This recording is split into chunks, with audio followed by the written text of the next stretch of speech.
les Européens ont montré à la face du monde qu'on pouvait s'entendre entre voisins sans se taper dessus à toutes les générations.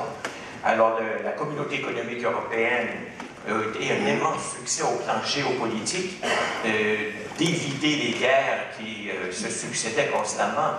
Mais dans cette foulée géopolitique, il faut constater que l'Europe a connu un très grand succès de faciliter la chute du mur de Berlin et l'implosion de l'Union soviétique.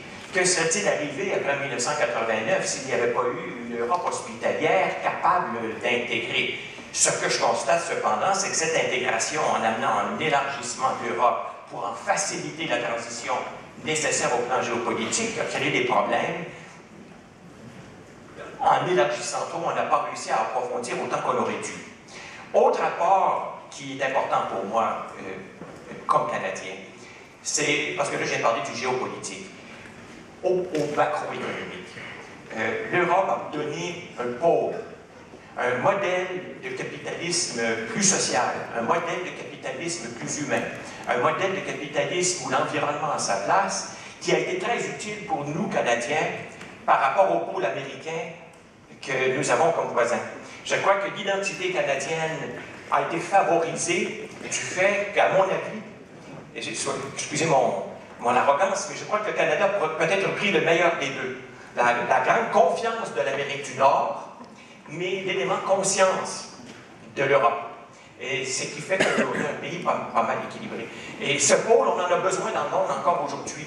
Donc, ça nous a permis de démontrer donc, au monde entier que les peuples peuvent vivre ensemble, et ça nous a montré que le capitalisme, à mon avis, le meilleur système économique, peut être vécu d'une façon sociale et humanisante.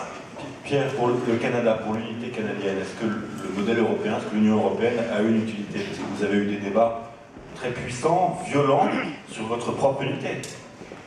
Moi, c'était l'enjeu de ma carrière politique. Je n'ai fait de la politique au Canada que parce que les Québécois menaçaient de faire la séparation. C'est ce qui m'a amené mon action politique dès la fin des années 70. L'argument massue, pour moi, était de dire à mes compatriotes québécois, comment pouvez-vous penser sortir du marché commun canadien, de la Fédération canadienne, au moment où les Européens font exactement la démarche contraire? Pourquoi vous voulez ce que nous appelions prudemment, parfois un peu hypocritement, la souveraineté? Le mot indépendance faisait peur, on ne parlait pas de la séparation ou de l'indépendance. Pour faire passer la pilule, les nationalistes parlaient de la souveraineté, concept un peu plus vague.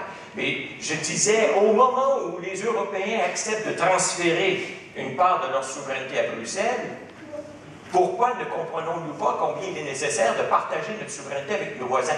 Il faut comprendre que la souveraineté, elle n'est pas diminuée lorsqu'elle est partagée. La souveraineté, elle est renforcée lorsqu'elle est partagée avec les voisins. Et c'est ce que je crois que les Québécois ont compris, heureusement. Cet enjeu, aujourd'hui, se pose très différemment par rapport à l'époque où j'ai commencé ma carrière. Mais je voudrais qu'en Europe, on comprenne, excusez-moi, je dépasse peut-être déjà la première question, mais je constate qu'il y a cette difficulté, notamment en France, de passer de l'intergouvernementalisme au fédéralisme. Vous dépassez cette première partie.